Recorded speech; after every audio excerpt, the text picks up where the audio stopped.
안녕하세요. 포유 한율연구소입니다. 이번 시간에는 일본 경제 그리고 이제 일본 니케이 지수 향방과 관련된 얘기를 하고자 합니다.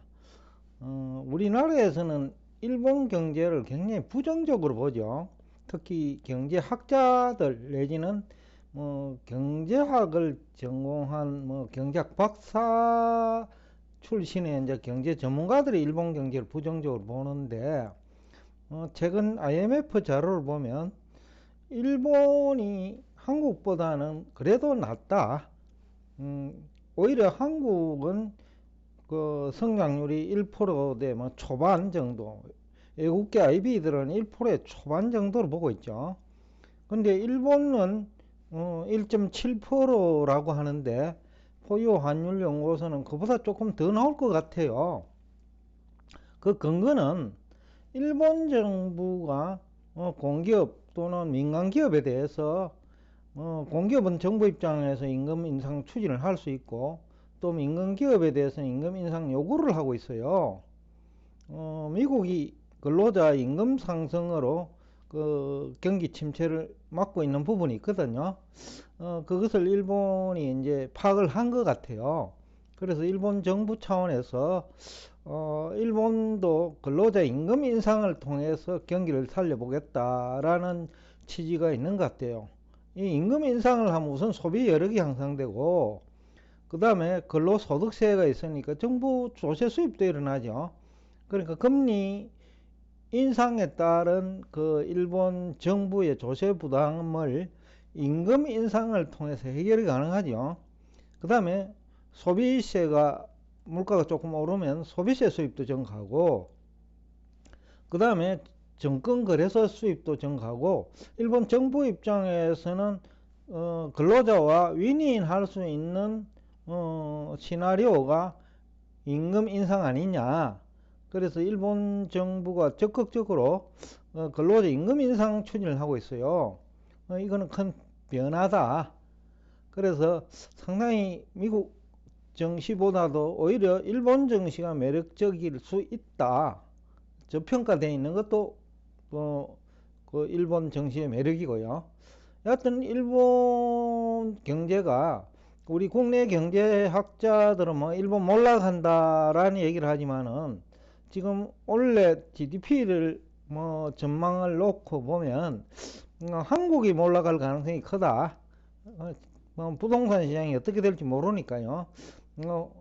그래도 1% 돼도 부동산이 그렇게 망가지지 않는 것을 전제하고 있는데, 부동산이 많이 망가져 버리면 우리나라가 마이너스 성장도 가능하거든요. 그런 측면에서 일본 증시가 한국보다는 매력적이다. 일본 경제 환경도 상당히 나쁘지 않다라는 측면에서 오늘 여러분과 대화를 나누고자 합니다.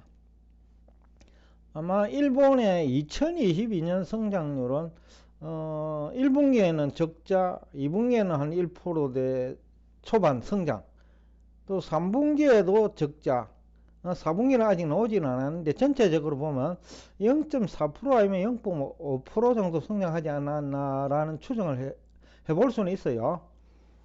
발표가 안 났을 뿐이지 3분기까지를 가지고 종합하더라도 0.4% 이상은 나올 것 같다라는 추정이 가능하고, 그 다음에 주가 지수는 일본 니케이 지수 기준으로 2021년 말 대비 2022년 말에 약 한 25% 빠졌어요. 미국과 비슷하게 빠졌죠. 미국 다우존스는 좀 덜 빠졌지만 다우존스는 30개 종목이고 S&P 500이 현재 미국을 대표한다고 보면 일본이 오히려 조금 덜 빠졌거나 비슷한 그런 수준이에요. 그런데 이제 2023년 일본 정시와 일본 경제는 지난해보다 나을 거라고 보는 이유인데, 지난해 이제 환율 상승이 지난해 주로 일어났죠. 연초만 하더라도 2022년 초만 하더라도 우리 원달러 환율이 그 천원 원엔이죠. 원엔 환율이 천원 이상이었는데 지금 950원까지 내려왔으니까 일본 엔화 가치가 많이 떨어졌다라는 이제 해석이 가능하죠. 그래서 일본 환율 상승 효과가 있을 거다. 왜냐면 일본 기업들이 밖에 많이 나가 있거든요. 그러니까 결산은 그래도 엔화 표시로 하니까 엔화 표시로 하면 밖에 나가서 그 달러 표시로 만약에 돈 났다면 일본 상장기업 영업 실적이 또 사상 최대에 가까운 실적을 보일 수 있겠죠. 2022년 그 일본 상장기업, 특히 토요타 같은 데에서 그 일본 자동차 판매 비율이라 할까요? 미국 시장에서 토요타 자동차 판매율이 1위거든요. 그러니까 환율 효과를 볼 수 있는 기업이 토요타 등 수출업체겠죠. 거기다가 2023년에 근로자 임금 인상을 한다면 내수시장도 나쁘지 않을 것 같다. 그래서 지금 수출시장도 나쁘지 않고 환율 효과, 그죠? 그 다음에 내수시장도 근로자 임금 인상이 일어난다면 나쁘지 않다. 그리고 은행들은 해외 자산이 많으니까 또 나쁘지 않고, 그래서 여러 가지 측면에서 일본 경제가 그 수출 시장, 내수 시장 양쪽에서 성장률 개선이 기대된다라는 거죠. 그런 측면에서 일본 증시도 한국보다는 매력적이다. 환율도 100엔당 우리 환율이 950엔대 들어 있으니까 상당히 그 지금 시점이 한국에 투자하느니 일본에 투자하는 게 낫다라는 분석이 가능해요. 더군다나 일본 증시가 좀 빠져도 미국보다는 30% 이상 저평가되어 있거든요. 그래서 2023년 일본 증시는 상당히 매력적이다. 다른 나라 증시보다. 그래서 이제 토요타 얼마 전에 우리 댓글 중에 그 토요타에 투자하고 계신 분이 있는 것 같은데 나쁘지 않다. 즉 한국 현대차에 투자하는 것보다는 나을 거다 라는 분석이 가능하고요. 그리고 평균적으로 일본 증시가 원래는 그 한국 증시보다는 나을 거다라는 해석이 가능하고, 요즘 또 테마주로 부상하고 있는 AI 관련 주식, 인공지능 로봇 쪽에도 일본이 앞서가 있죠. 로봇은 미국 다음에 일본이니까 한국은 유럽보다도 좀 못할 거예요. 그러니까 AI에 굳이 얘기를 한다면 일본 AI가 낫다. 그리고 환율 효과도 기대할 수 있다. 지난해에는 일본 경제 성장률이 0% 되지만은 올해는 1.7 내지 2%대로 본다면 그렇다 하면 일본 엔화 가치도 상승하고 일본 증시를 기대하고 들어오는 외국 자본도 있을 거고요.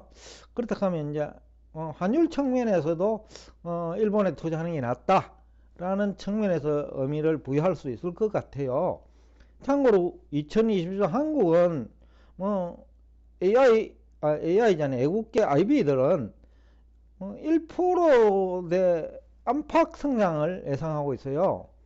그러니까 코스피 시장이 아주 안 좋다는 얘기고, 그 다음에 그 경상수지도 보면 우리 한국이 지난해 일본보다 더 나빠요.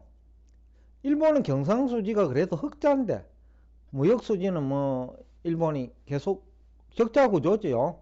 일본 기업들이 아시아 쪽에 많이 나가 있어 가지고 거기서 생산된 제품을 수입을 하니까 부가가치 측면에서는 상당히 일본 기업이 한국보다는 유리한 위치에 있다.